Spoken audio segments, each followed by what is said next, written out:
right, let's go ahead and get started. Again, thank you guys so much for joining today.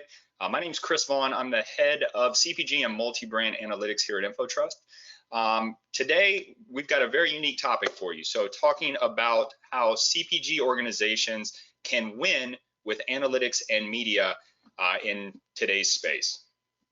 Before we get started, I want to go ahead and just quickly point out on the GoToWebinar control panel that you're using there, you've got a questions button. And so everyone is muted on the call today. So if you guys do have questions that come up as my colleague Brad and I are talking, please feel free to add them to the questions tool there in your GoToWebinar control panel. And just make sure you add a little bit of context with your question as well. We're going to go ahead and get all questions at the end of the webinar. That way we're not kind of stopping and jumping around and all that. So just make sure you add a little bit of context so that when we come back to the questions at the end of the webinar, we know exactly what you were talking about and exactly how we can help answer that question. So real quickly, I want to start with some brief introductions. Again, my name is Chris Vaughn. I am the head of CPG and multi-brand analytics here at InfoTrust. I've been working with consumer goods organizations in an analytics form for over 10 years now. Here at InfoTrust, I work with our team. We have a specific team dedicated to CPG and multi-brand analytics, helping global CPG and FMCG partners develop, deploy, and measure their digital analytics strategies. With me today on the webinar is my colleague, Brad Prenger. So I'll toss it over to Brad and let him intro himself. Thank you, Chris. Hello, everybody. Cheers from my basement. I know a lot of you are finding pockets in your home to speak in, so appreciate you joining today's session. I lead our partnerships team at InfoTrust. I've spent the last 15 years working with CPG organizations, multi-brand organizations, like yourselves. My job is to really understand what are your priorities and is InfoTrust a good fit. My role today is really speaking the media side, given our topic of winning with media and analytics. I joined InfoTrust a little over 2 years ago, but prior to that, I spent 6 years at Google in their large customer sales group. So work with some of the largest advertisers in the world around their media strategies. So excited about today's conversation. As Chris mentioned, please make this engaging, ask a lot of questions. I know some of you, like me, I have 3 children upstairs, are going a little stir crazy. So please ask questions. Let's make this enjoyable and appreciate everyone joining today. Looks like we have over 50 people online, so excited for that. Here we go. So before I kind of kick it over to Chris and we start talking about some of the challenges, I wanted to first just give everybody a little bit of overview of InfoTrust. I know there's many partners that we have, given our expertise in the CPG multi-brand space. So thank you for all of our partners that are joining today's session. But for those folks who have joined and maybe have a little bit less familiarity around us, I wanted to just share a very high-level overview. So InfoTrust is an independent end-to-end digital analytics consulting, data governance, and technology company. Where we specialize in and push with our partners is how do we help just drive the return on investment of your digital ad spend. We choose specifically not to sell media because we want to have that neutral point of view with our partners and be the world's best analytics consultancy. So because we focus on analytics, you'll see here on the right, we have many certifications, including being one of Google's premier marketing platform and Google Cloud partners. You can go to the next slide, Chris. Here's a very simplified view of InfoTrust and how we help organizations. You can think about us as a group of consultants, data engineers, and data scientists. What we try to do is really find out where you're at in your own analytics journey and put together a custom approach, whether it's 3, 6, 9, 12 months, and how do we get you from point A to B much faster, and focusing on these areas. So everywhere from the crawl of making sure that you've thought about how your data strategy is set up and your architecture, which we're going to talk about today, incredibly important for a lot of you global multi-brand enterprises. 2 is how do you maximize the value of all these platforms and stacks and partners that you're using today? And once you're at that stage, how do you take the data, particularly first-party data, and start to do advanced analytics? This is typically where the data scientist team will get involved to how do you find those advanced high, cohorts of high, medium, low value customers to do that. So again, just giving you the background of where InfoTrust plays. CPG is a very big focus for us, as I'm honored to be with my colleague Chris, who runs that vertical. Go to the next slide, Chris. So quick agenda today, and feel free to click through. We've already went through introductions, gave you a little bit of background on InfoTrust. The main content today, I'm going to have Chris kick us off with some key challenges in the CPG FMCG industry. We're going to walk through several best practices, so all of you can go back to your organization, team members on your next virtual call or happy hour and kind of share these and say, how do you put these steps in place? Chris is going to walk through a case study, and we want to leave time for Q&A. Again, please use the questions tab within the control panel. We will answer questions as we go through this, but we'll also answer questions at the end. So with that, I'm going to kick it over to Chris and have him kick us off in the key challenges. Thank you, everyone. Awesome. Thanks, Brad. Yeah, so as Brad mentioned, we'll go ahead and kick off with some key challenges in the CPG and FMCG industry. Before we do, though, I want to kind of start with a quote, and this quote came from the CIO at one of our major global CPG partners, and that CIO said that we are drowning in data and starving for insight. I think this quote really resonates for today's discussion because so many organizations these days say that they want to be data-driven, and so they go out and they just do everything they can to collect all this different data, but they really don't have any way that they're activating that data in order to provide real insights for their organization. So this is especially prevalent, obviously, in the CPG industry, where the sheer size and scope of these organizations really drive a host of unique challenges that prevent these organizations from being data-driven. Now, from our time working closely with our global CPG partners, there's really 4 challenges that jump out to me and to our team as directly impacting the relationship between analytics teams and marketing teams within an organization.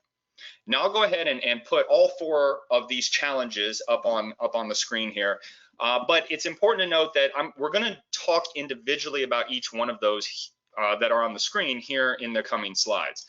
However, the piece that I want to hit on really quickly on this slide is that these challenges, all 4 of them, are ones that affect both measurement teams and brand media teams individually. However, the impacts of those challenges for measurement and media teams are felt differently by each team. And so what we're going to do something a little different here today. We're actually going to Brad and I are going to take the role of an analytics team and a media team and talk about how these challenges would affect us if we led those teams within an organization. So I'll be taking the analytics role. And to start, let's talk about a decentralized strategy. So this is a massive challenge that affects most large global CPG, FMCG organization, because they're decentralizing that analytics strategy. They're giving the control to individual brands, individual markets, even individual site owners in order to track what they want to track, however they want to track it. And at the foundational level, this seems like a good thing, right? I mean, you want people to track the things that are most relevant and unique for their individual brand or market. The issue, though, especially with a large global organization like most of those that you guys work for, is that individual maturity levels differ from an analytics standpoint across the organization. So you might have some business units, some markets, some brands who are very savvy and very mature with analytics, and so they're tracking incredibly specific granular things about their users or about the usage of their websites and mobile apps. However, there may be other business units, other brands, other markets that are far less mature, and so the types of information they're collecting on their digital assets is much more basic. As a result of this, data that is available to the organization varies wildly from market to market and brand to brand. And so there's really no good way to collectively assess the performance of all the digital assets across the organization. What that means is that a global team or a corporate team has a very difficult time figuring out which sites or which apps are the best at accomplishing key organizational objectives. So for the media side of this challenge, I'll pass it back to Brad. Thanks, Chris. And feel free to just click through the slideshows. But number one, I mean, as Chris mentioned, on the media side of the house, there are transparency issues, there's cost pressures, there's the weakening of brand agency relationships. We've seen this over the past year and even more, I would say past 2 to 3 years, is organizations are bringing media buying in-house. We at InfoTrust, we don't have an opinion on that, but we see organizations being very successful with that. We also see organizations challenged by that, because as you bring everything in-house, there's really 3 key areas or challenges that we're seeing. The first and foremost is knowledge gaps and resource challenges. We've seen large enterprises in the CPG space, they'll bring everything in-house and they have 3 months to hire an entire team. Sometimes if you're located in a market that's not New York or California, that's very tough to find those resources. So number one is just finding the resources to get the talent that you need to continue to operationalize the media standpoint. Another common example is you have brand managers within knowledge gaps. So you have, let's say this brand manager is working for brand XYZ and they're very successful and they're growing market share and they're doing really well, but then all of a sudden they get promoted and they move over to another brand. When they get to that brand, they find that that brand uses an entire different collection of tools and platforms, and they have to relearn. There's a little bit of a learning curve.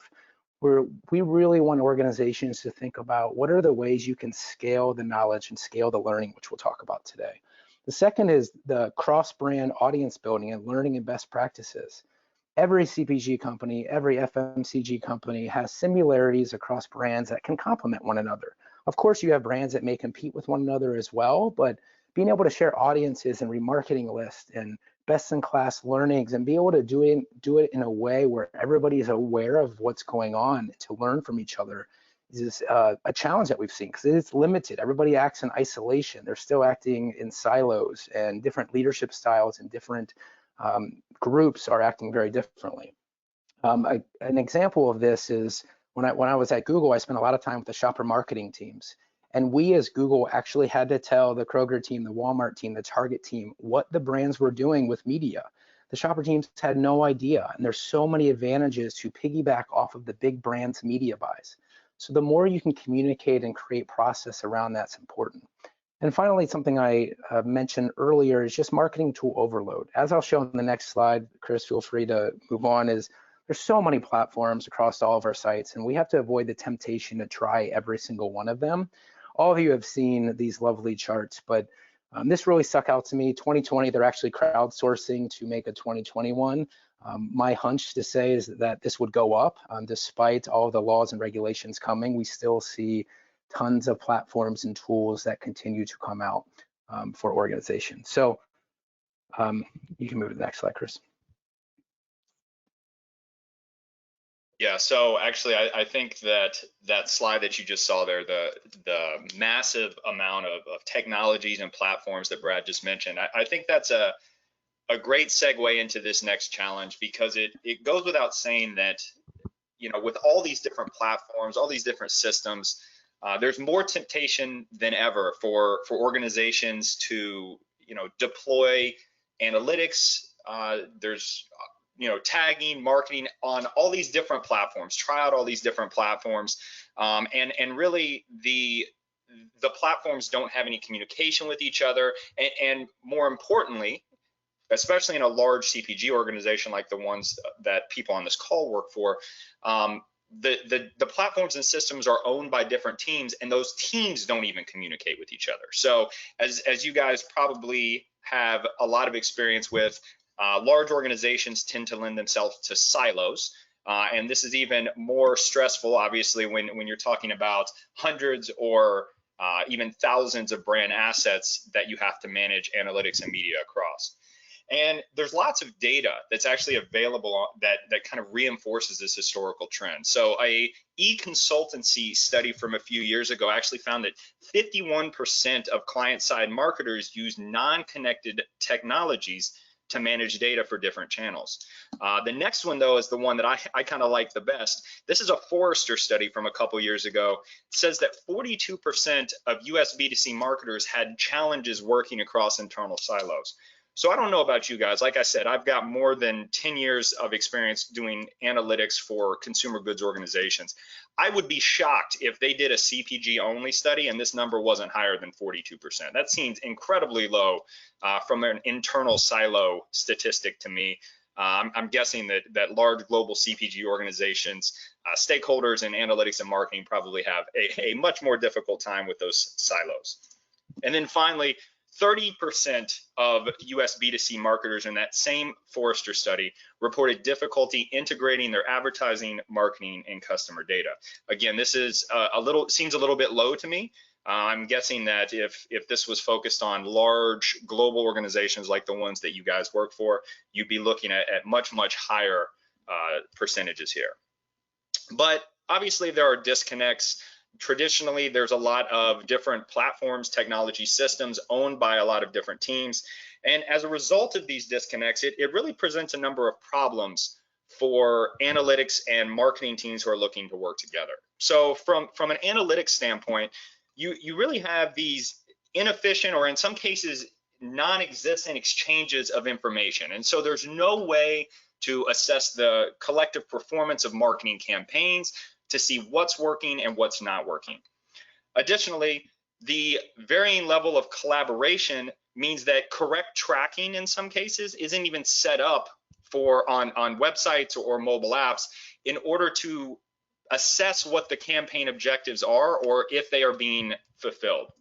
And then finally, and this is a big one that we'll talk about a little more here in just a second, but there's a real struggle across all these different brand assets to adapt to these recent regulatory and technology changes that have been going on in the industry. This is difficult for the regulatory and technology changes are very difficult for even small organizations with a limited number of brand assets. However, when you're talking about organizations with hundreds or even thousands of digital assets, and them having disconnected analytics and media platforms, it really gets to be a very sticky situation. So we'll talk a lot more about that specific topic here in just a few slides. But for now, let me pass it over to Brad for the media side of this. Sure, I'm going to call out 3 points from a media standpoint. One thing I will mention as we're continuing to go through this, a stat that stuck out to me and I read in an article earlier this year, is CPG companies are expected to spend $10 billion on digital marketing in 2020.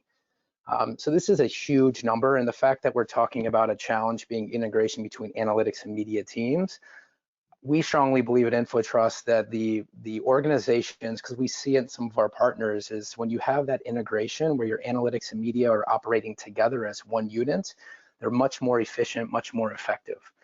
So just keep that in mind as you think about your organization, and be honest, take an honest assessment of your own organization and your own team is how well are you working together.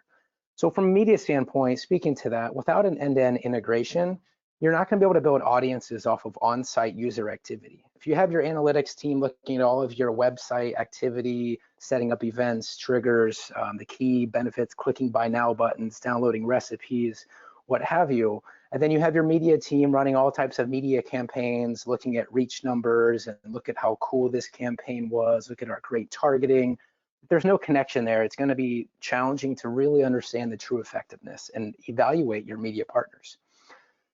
The second one is internal battles, quarterly rushes for metrics, complexities. These are all common without a well-integrated organization. If you don't have the dashboards, the automation, machine learning, all of those items are becoming very big pieces to drive efficiencies. Efficiencies across organizations that have thousands of brands and hundreds of markets. How do you start to build a plan and a forecast that everybody is aware of the same data and seeing the same metrics and everybody's operating together so it doesn't become this last minute rush? You can make changes quickly. I think of Black Friday type sessions or your key seasonal, back to school and events for your organizations. Is the faster you can move, the more competitive advantage you have. And the third and final is organizations are still celebrating click-through rates and impressions and reach numbers, but they're not necessarily looking at what is that doing for my business? Is that driving online and offline sales?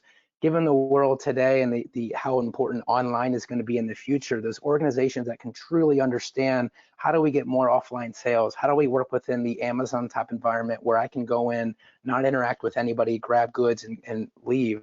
What's that interaction and follow with me?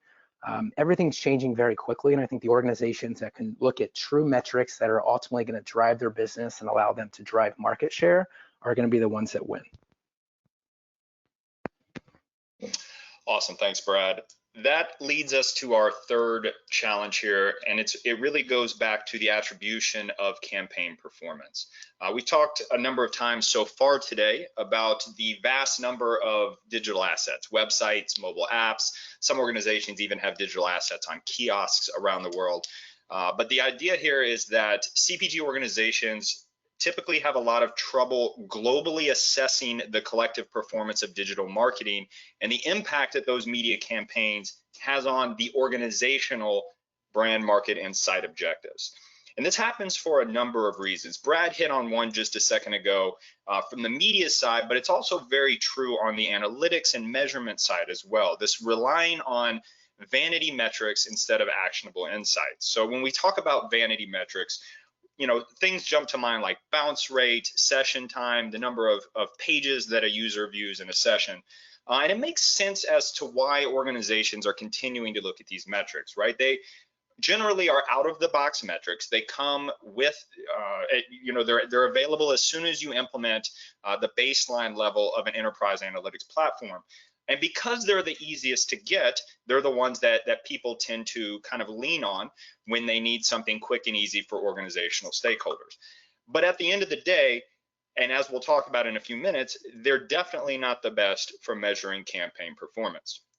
Secondly, poorly developed measurement plans really lead to you not knowing what you're measuring against, right? So we'll talk about measurement plans in a much deeper and more granular level in a second. But the fact of the matter is that even when an organization sometimes does a measurement plan and attempts to really put something in place to get that insight, a lot of times it's poorly developed because they're not taking in the opinions and needs of other organizational stakeholders that could benefit from the measurement plan itself. And then finally, we'll talk more about this last one later as well, but attribution, there's no internal alignment on attribution modeling or even which attribution model is right. Google Analytics, most enterprise analytics platforms have a number of different analytics models or attribution models, and people really don't do a good job within large organizations of aligning on an attribution model that makes sense for their own use case or organization. People are always looking for what's the right attribution model to choose, or should I use last click or last non-direct click? And we'll talk a little bit more about that in a second, but there's the biggest problem that we see is that there can't be there's never any internal alignment between these large organizations on what they should be looking at. For the same perspective on the media side, I'll pass it back to Brad. Thanks, Chris. I realize that many organizations that are joining this session and in the CPG, FMCG space, a lot of their sales are happening offline, right? You have to go into a retailer to grab that product off shelf. And we continue to see, because of that, those stats, as organizations tend to deprioritize online marketing efforts and ignore their most important asset, their first party data. So a couple of those things is, number one, my website's useless. Why do I do that? Going back to that $10 billion in digital marketing, what's an interesting perspective from my time at Google is I saw the amount of money organizations were spending on media, and all of their traffic was going to their website. But then you talk with folks in the organization and they're like, well, our website doesn't mean much. No one buys online. A lot of times the site is where you are launching new products, or it's the connection from your brand site to the retailer. So again, if there's different people or groups within the organization that think the website's valuable and then other people don't think the website valuable, it is a big challenge. It needs to be fixed. You have one holistic view as a company. Second is ignoring advances in new media capabilities, particularly around automation and machine learning. I know Chris and his team have worked with several organizations, and the ability to simplify things like automating tags and deployment and even technical things. It doesn't always have to be It's related to media, but doesn't always have to be like a media campaign. There are tons of automation tools within media that should be utilized, and your team, whether it's centrally or brand by brand, should be testing those and learning from them, reiterating and finding more efficiencies and finding more effectiveness. And then finally is just the fail to balance reach and targeting on quantifiable metrics. So continue to see organizations that will just switch quarter over quarter or year over year. One year it'll all be about reach. The next year it'll all be about how do we reach this very specific person as they're enjoying ice cream in the basement of their house. So being able, like having a goal and objective that's really set up on actual quantifiable numbers of that campaign performance that both analytics and media teams can agree on is a really important piece. So is it reach? Is it sales? Is it what are those key metrics that you know based on data drives your business? Because at the end of the day, what got you here doesn't necessarily mean it's going to get you to that next year of market share and growth for your company. Back to you, Chris. Awesome, thanks, Brad. So that takes us to our fourth challenge. And again, I mentioned a little bit about this a second ago, but it's one that's really a really big topic, not only in the CPG industry, but just everywhere online these days. In the CPG industry, though, it really hits home more than anything. And the reason is because with monitoring and governance and having so many different assets to monitor and govern, CPG organizations a lot of times have a real difficult time monitoring assets to ensure both data quality as well as compliance of their assets with individual local and regional privacy laws. The impacts of this and the impacts of the difficulties of this take a number of different forms. From a data quality perspective, this non-standardized data really prevents any global or corporate teams from assessing the global performance of their websites and mobile apps, or even their marketing campaigns. And so basically, because you're not assuring that the data is coming in a standardized way, then it kind of breaks down the ability to do apples to apples comparison with all of your digital assets. Additionally, if you're not monitoring that data collection across all of those assets, you run the risk of data not being collected as you think it should be. And I don't know about you guys, but if you've ever run into this problem before, chances are it affected you right around the time of your normal monthly or quarterly reporting. You thought you were collecting data, everything should have been coming in just fine. You set everything up so that so that you get all the different data touch points that you need, and then you stopped monitoring that data collection. And as a result, when it came time to run those monthly stakeholder reports or quarterly stakeholder reports, you realized that data was not available the way that you thought it would be. And so this is just another area where data monitoring and governance is so important in today's world. And finally, I mentioned a second ago about local and regional privacy regulations. Quite frankly, with things like GDPR, CCPA these days, if you don't know what data your websites, your mobile apps are collecting or how that data is being collected, you run a significant risk of fines as a result of these different local and regional privacy laws. For CPG organizations, FMCG organizations that operate on a global scale, this is even more important because if you don't have some way to monitor the data that's being collected and govern to make sure that it is being collected the right way, you're basically giving the control back to your brands and markets and hoping that they understand the law, the individual laws in their area, so that they don't collect data that could potentially put your organization at risk. For the same thoughts on the media side, I'll pass it back to Brad. Thanks, Chris, and I'm calling it right here. We're recording this webinar, but customer data governance is increasingly going to be the new buzzword of 2020.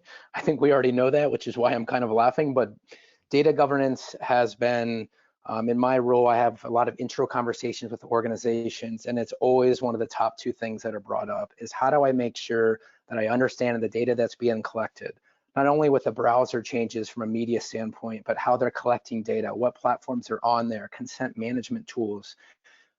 Data governance used to be something that was talked about a team like the lawyers at an organization or the compliance team. Then it rolled into the analytics team. And now it's coming from media teams, because what's happening is organizations, including their media, analytics, and compliance teams, all have a role within data governance. Typically, it's the media team, whether it's in-house or a third-party agency, it's them that are bringing on new tools, new platforms, new third-party collection data sets that allow them to do better marketing and reach their customer and try new different tools. But with bringing on all those new platforms, they're adding different collection pieces, whether that's a platform or that's another tool or a tag that's on one of the brand sites. So there's a couple of things within here. So first and third party tags, not only it can impact site speed. We've had several examples with partners that went through a complete cleanup, what we call an audit implementation of their site, and they saw a drastic improvement of their site. So think about it, news and media, from a media standpoint.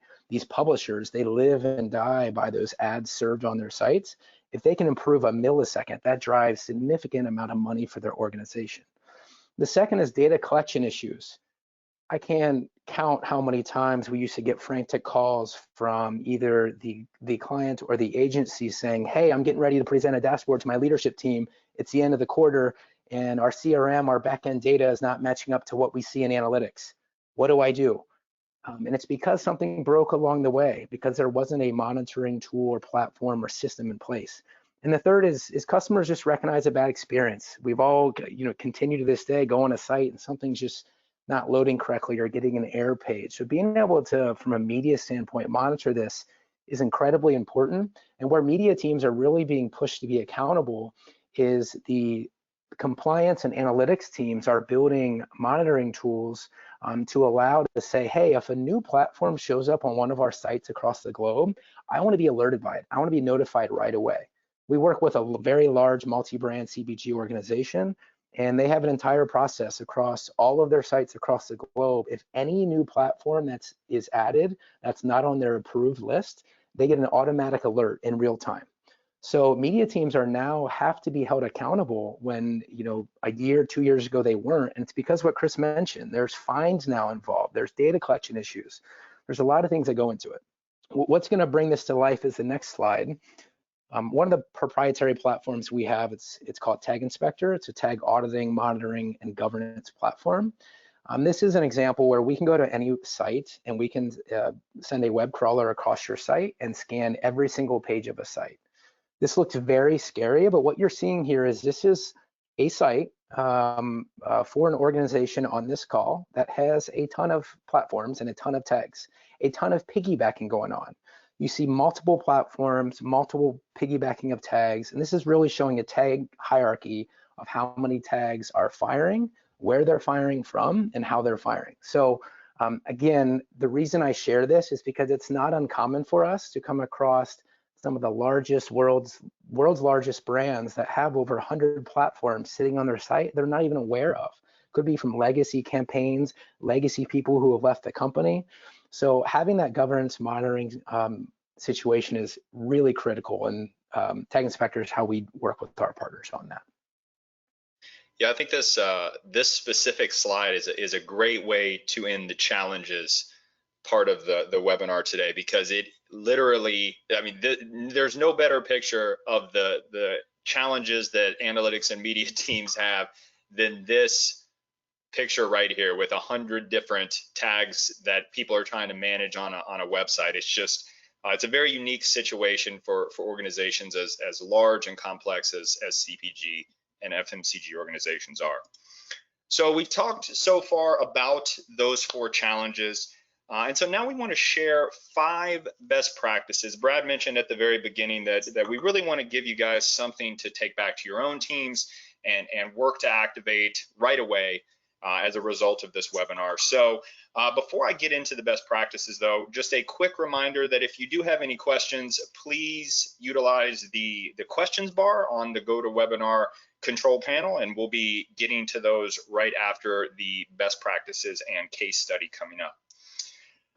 So again, I know that we've talked a lot about challenges and difficulties so far, and I'm guessing that these obviously for the individuals on the line today really resonate with you, just given the size of the organizations you work for. I know from our work with all of our global CPG partners, these are the ones that are most common for us. However, given that we work with so many different CPG and FMCG organizations, we kind of have a unique perspective about some best practices that large organizations like the ones you guys work for can take in order to eliminate or at least mitigate some of these challenges. So the first of these is to create collaborative site-specific plans. So a common mistake that we see a lot in CPG organizations is basically treating all sites the same. And where this typically comes in is when you have an organization, and many of you, it may be very familiar to you, that has hundreds or even thousands of digital assets. They're all on the same platform, or they're all hosted on the same content management system. And because there's so many different assets, you tend to treat all of them the same. They're all homogeneous to where you can say, well, the purpose of these sites is pretty much the same. But at the end of the day, each and every digital asset that you have should have unique goals, unique KPIs, unique business objectives. And so in order to help, when we're working with CPG partners, we typically talk about something called a measurement plan. And a measurement plan is something that I'll look through at an example of this in just a second, but the idea is to give you insight and a plan for what you need to measure on the site to assess that site's performance at meeting your market, brand, or just individual site KPIs. The key here, and one reason that we added this to the best practice section, is because not typically measurement plans, when they are undertaken by individual organizations, it tends to only be the analytics team that does anything with a measurement plan or provides any input into the measurement plan. However, this is the reason I say create collaborative plans, because a best practice that we recommend is for analytics and media or marketing teams to work together to develop that comprehensive media plan. And what you're really looking to do here is to do two things. So number one, to determine what the overall site and campaign, notice that's one thing, the site and the campaign objectives are for the website or in, I guess, mobile app as well. But secondly, you want to understand and work with, each team needs to work with each other to determine what the KPIs are, which will allow you and your organization to definitively measure the success of marketing campaigns on those objectives. So really quickly, if you guys have never seen a measurement plan before, I want to show you a quick example just to show you, A, how easy it can be, but also how important it can be for your organization to embark on this. So there's really four main elements to a solid measurement plan: the objective, goals, KPIs, and segments. So if we look at this in terms of a sample CPG site, and let's say it's a non-e-commerce site, there's no product sold on the site, just to kind of streamline it and level set the stage here before I put this up here. So from an objective point of view, what the objective piece is what are you trying to do on the site? Well, the site exists in this case in order to drive new trials of a new product variant that an organization has. With that said, there are really two goals that this specific site would have. Number one, you're trying to get users to download coupons for the new product variant in hopes that they will redeem them for in-store purchases. Secondly, you're trying to get users to register to receive recurring emails about your product or specifically the new variant, which may contain coupons or information. Going down to the next stage, the KPIs, in each goal has a separate KPI here. So from the first download of coupons goal, the KPI is quite simply the number of downloads of PDF coupons. So that's pretty easy, right? The second one, the registration for recurring emails, the KPI on that one is going to be slightly different. So it will be completed registrations from new users. So notice how we get a little bit more granular from that. We want to make sure we're not assessing a different KPI and counting all registrations, even for existing users who might be trying to get new coupons and things like that, or duplicate coupons. And then finally, from a segmentation standpoint, in this case, this is where the individual media team collaboration can come in really handy. Looking at the performance of those KPIs in different segments of users. So what traffic sources are being able to generate the most downloads or the most registrations from new users? Or what geographic regions are the ones that are most successful at driving these KPI completions as well? And one reason, and I kind of touched on it there just a little bit, but one reason that these measurement plans are so important is because after creating them, you'll really have a better idea of additional tracking that needs to be set up on each site in order to get this holistic tracking of engagement or campaign performance. And in terms of this additional tracking, it generally comes in three forms. So number one, additional attributes. So what additional information that's not tracked out of the box do you need about your users or your sites or your pages, which could help you enhance your analytics reporting and by default optimize your media campaigns? So an example of this, just from a language standpoint, in Google Analytics 360, we call these custom dimensions. The second type of additional tracking that you'll often need to set up is conversion activity. So we refer to these in Google Analytics as goals. And again, they don't always have to be e-commerce activity. They could be things, as I mentioned a second ago, like registrations or coupon downloads or clicks on a buy now or where to buy Lightbox. But essentially, the conversion activities are any activities on your site that correspond to those goals in your measurement plan. And then finally, user interactions. So what do you need to track from a measurement standpoint, but also from a media standpoint? What individual user activities would enhance the insights that you're able to get from your reporting, as well as help you build remarketing audiences that can optimize those marketing campaigns? In Google Analytics, we refer to those as events, but they're things like clicking a link, filling out a form, downloading a coupon, things like that. None of these things are tracked out of the box. They can obviously be tracked, and they can be really powerful in enhancing both measurement and media sides of things. Thanks, Chris. I'm going to jump into best practice number 2. Just quick time check for everybody. It's 2:44. Again, please ask your questions. Chris and I are happy to stay on later to answer any questions that you may have or follow up. So best practice number 2 is actionable metrics, not vanity metrics. I provided a couple of comics here. Thought it'd be good to get a little laugh, especially for those people that are getting a little stir crazy inside. The comic on the left is really around vanity metrics and what we still see quite a bit of today. On the right, though, is something that we're seeing as well, is when we hear the words digital transformation, we always push an organization around strategy. It's like, all right, what people do you have? What platforms? Do you have a process in place? What's your overall purpose of the organization? And it's one thing to say we're creating this whole new digital transformation initiative where we want to do X, Y, Z, but until you've really backed into what does that take from a people standpoint, a resource standpoint, a partner standpoint, you really have to take ownership of it. And it's not something you can do overnight. It's something that needs to be set up and have the dedicated teams to go and move forward. You can go to the next slide, Chris. So this is really as what we encourage our organizations to do if you are looking to digitally transform or just step change the way the organization is working today. I suggest whiteboarding out your ideal marketing stack. So on the left side, again, think of these as silos. On the left side, you have your media team. They're doing all their cross-channel digital media, all this amazing best-in-class media marketing stuff. On the right-hand side, you have your analytics teams. They're thinking about all of your data sets, how to get data into a BigQuery or a data lake. Really what you want to get to in any transformation is the goal is that one middle column is how do you bring both of these data sets together to have a single customer view with analytics. That's really where we spend a lot of our time with organizations that are looking to make that change.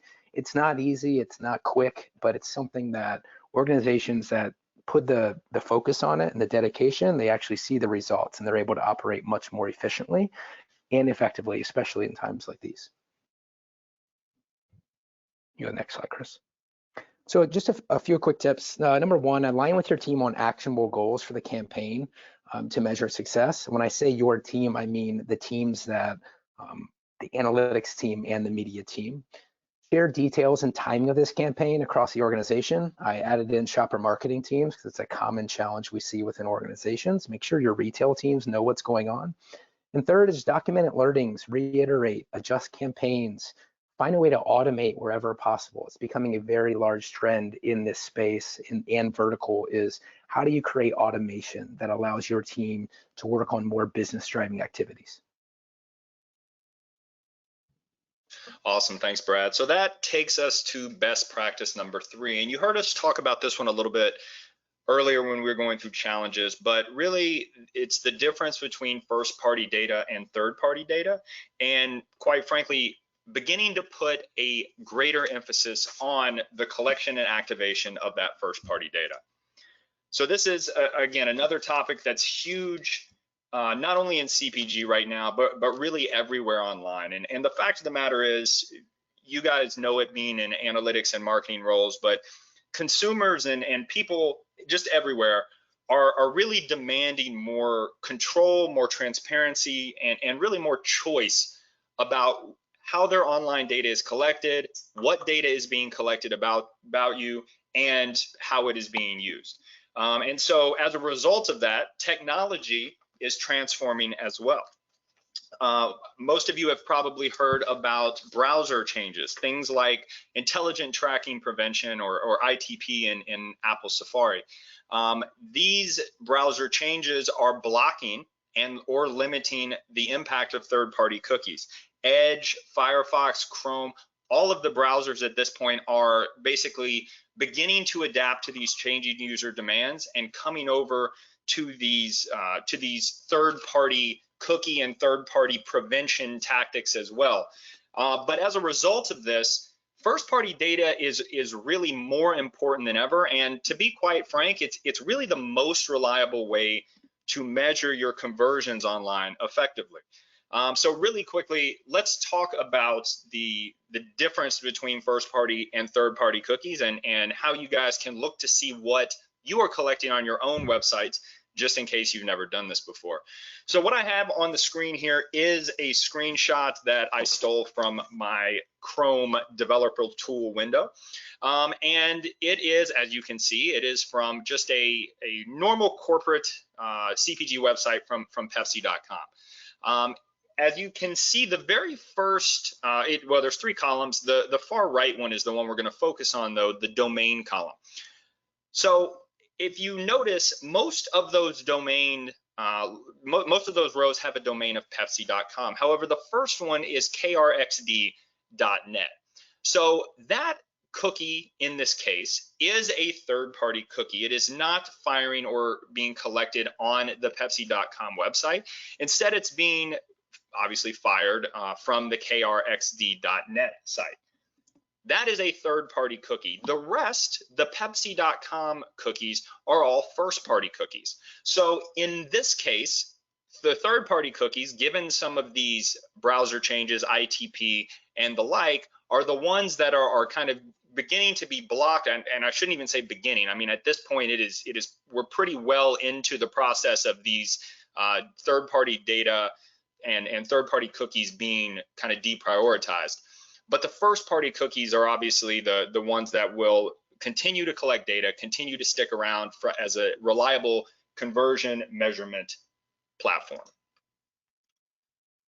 And so really that takes us to the big question. If third-party cookies are being blocked and or limited, what resolution is out there if you don't want to have your metrics or your audience list affected by these changes? Well, the biggest and most important thing you can do is, wherever possible, use integrated media and measurement platforms on a single platform stack. So when I say a platform stack, again, we've talked a lot about Google Analytics and things like that in this webinar.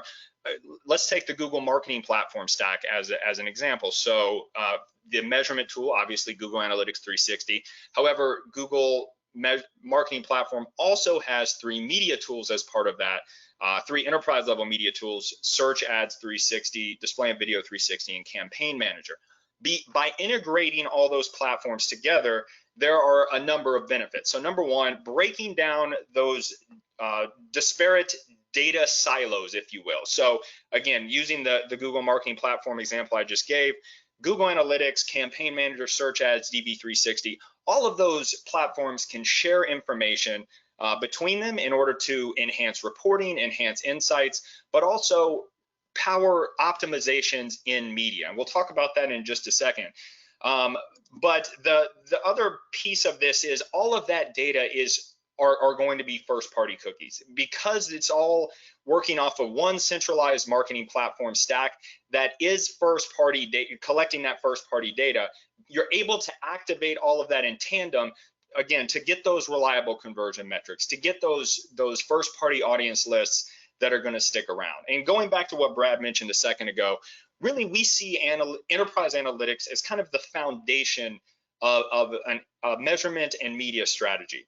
And the idea here is that enterprise analytics can basically push site metrics, conversions, and even create remarketing lists that can then fuel brand media. And in turn, that media can push campaign performance metrics and media cost information back into enterprise analytics in order to just fuel this continuous cycle of improvement and optimization of media campaigns.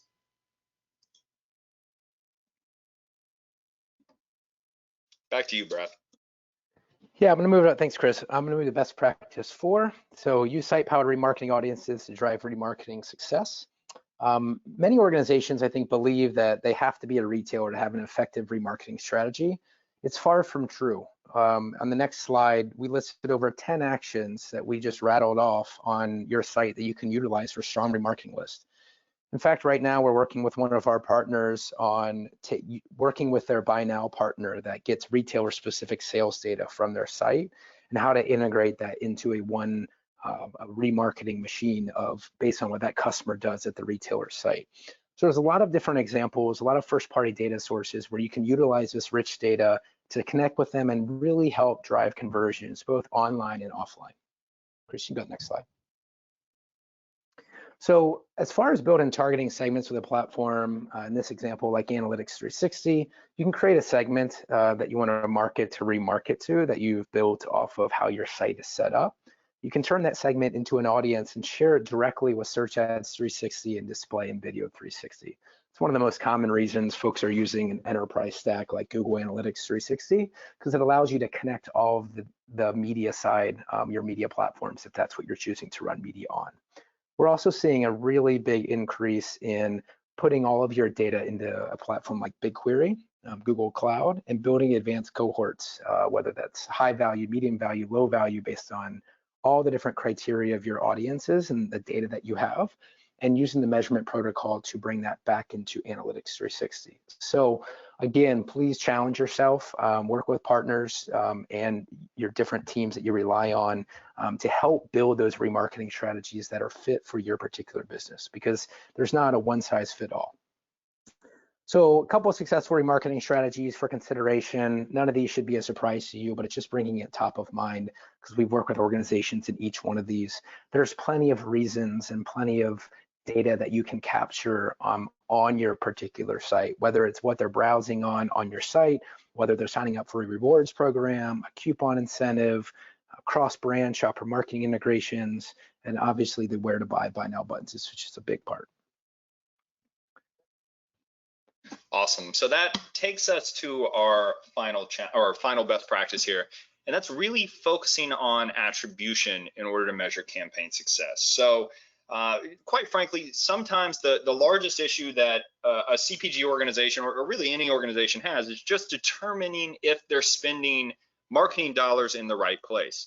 And so attribution in and of itself is really a topic we could do an entire webinar on and probably spend over an hour just on this. So I won't deep dive into this too much, but in general, if you're not using attribution modeling today or attribution reporting today in your digital analytics, enterprise level analytics tool, really start looking at how that can benefit your organization, your brands, your individual markets, because it can really tell you just how effective your individual marketing campaigns are at driving traffic to your site that ends up converting and doing what you want them to do on your site. A quick screenshot that I have here, these are the 7 Google Analytics out of the box attribution models. Again, we could go, it would take an hour to go through each one of these, the pros and cons individually, but the idea here with attribution is that based on the attribution model you use, it allows you to weight individual touch points in a user's journey differently to see which marketing activities best contribute to those users completing those on-site conversion activities.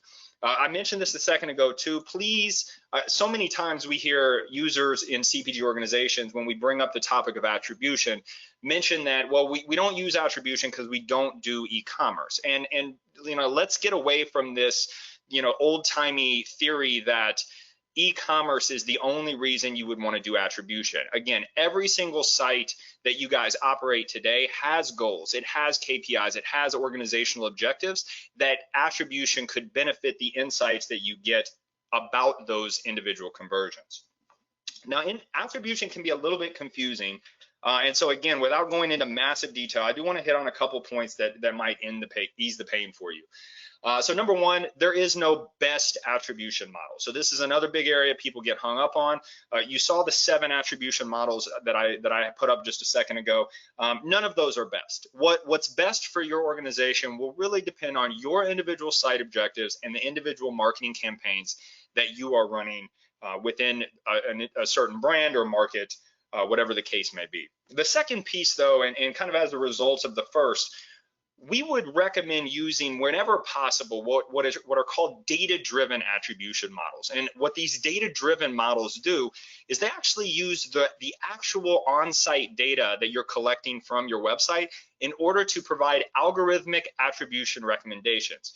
So these exist in different tools, but the one again, using Google Analytics as a base is actually called data-driven attribution. And to kind of give you an idea of what this looks like, we've got this screenshot here. There's 3 channel groupings in this case: direct, email, and display.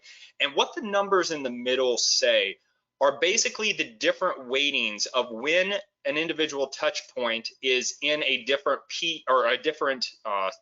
point of the customer's journey. So if you look at direct traffic, or actually let's not look at direct, let's look at email traffic.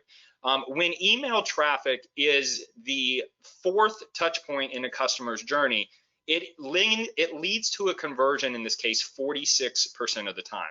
So that is very, very powerful to know that, again, with this algorithmic attribution information, exactly how your real site data can help with insights into how those touch points are helping users convert on your website. So again, I know we're short on time, so I do want to get to the case study and make sure we answer a few questions for you guys as well.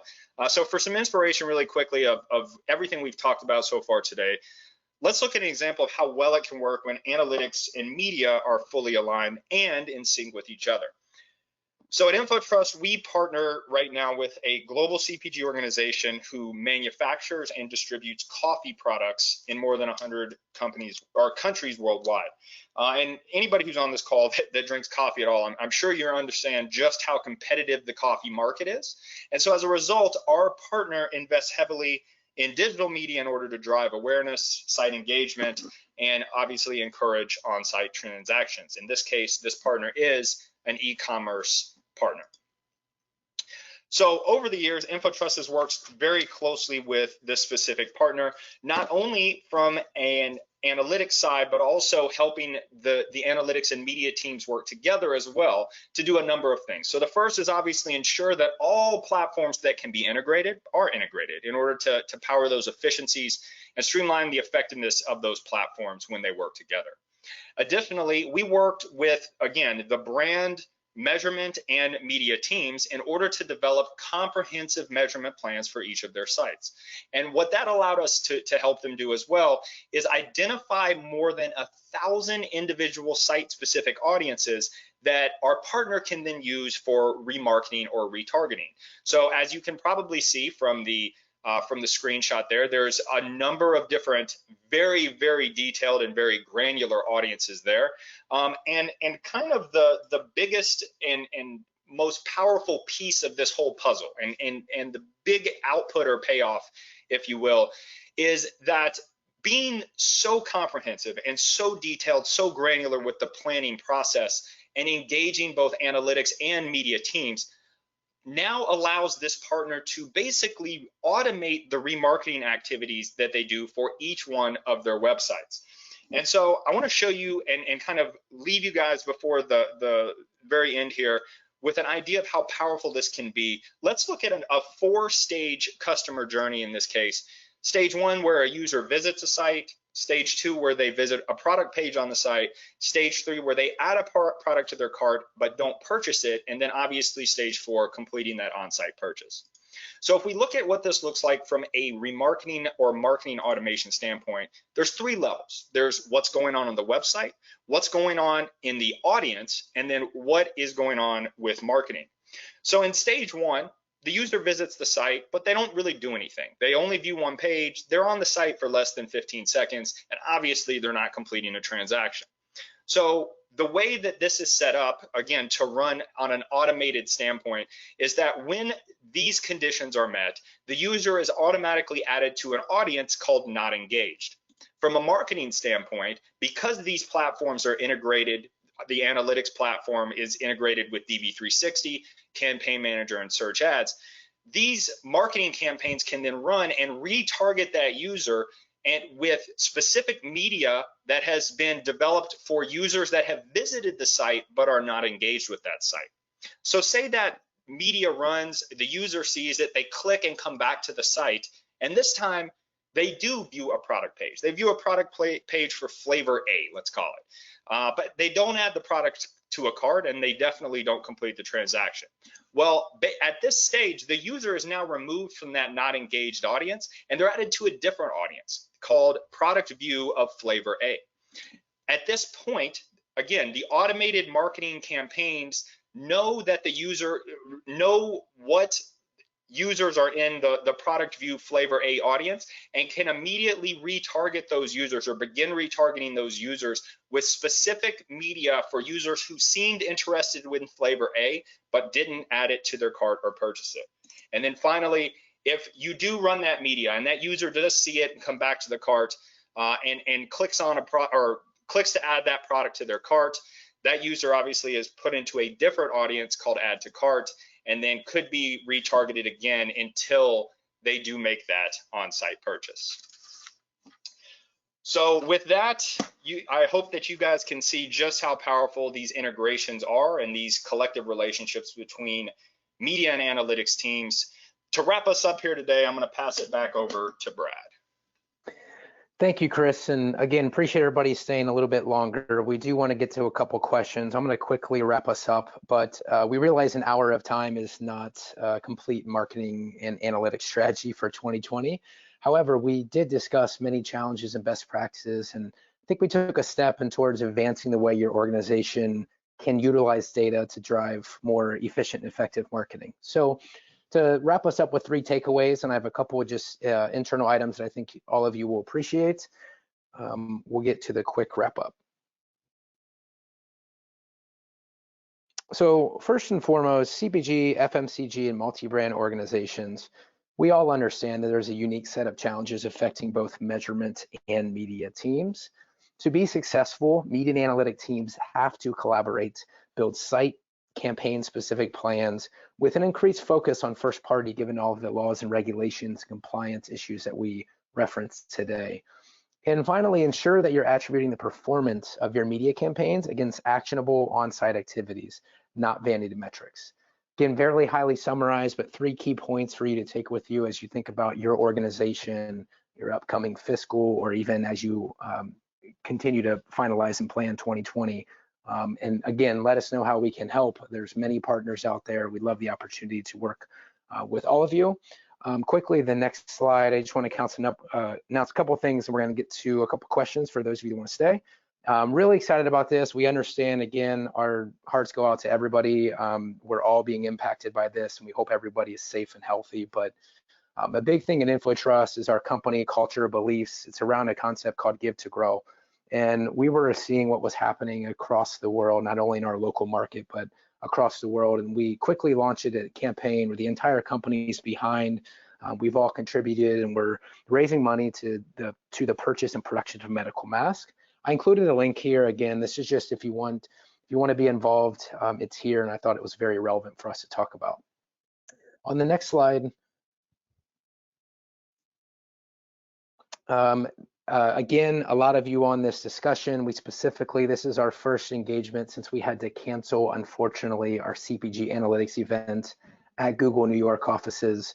We had over 100 folks. We had many different thought leaders from the top CPG organizations. Thank you for those of you that are on the phone today. We will bring that live event back. We obviously don't have a date right now, but we're planning for fall. In the meantime, be on the lookout. We're actually taking that group of 100+ people, and we're building different mastermind virtual roundtable series. So topics are going to be around analytics, attribution, customer data governance, but we're aiming to have 3 to 4 industry leaders commit to the roundtable. All we're going to do is facilitate the conversation. There's no pitch, there's no selling. It's more of a big promise that we had for our CPG Summit was to bring together you thought leaders to talk amongst each other around specific topics that are really critical to your business. And the final thing that I just wanted to mention is we have become really a resource hub for the industry. I put in here just some of our recent and upcoming webinars, content pieces that all of you will find very helpful. And with that, again, you can find that at infotrust.com/resources. And here we have 3 or 4 minutes. We have a lot of questions coming in. Chris, I'm looking through them right now. I would like to get to 2. I know we said we'd get to some questions, so let's just go into it.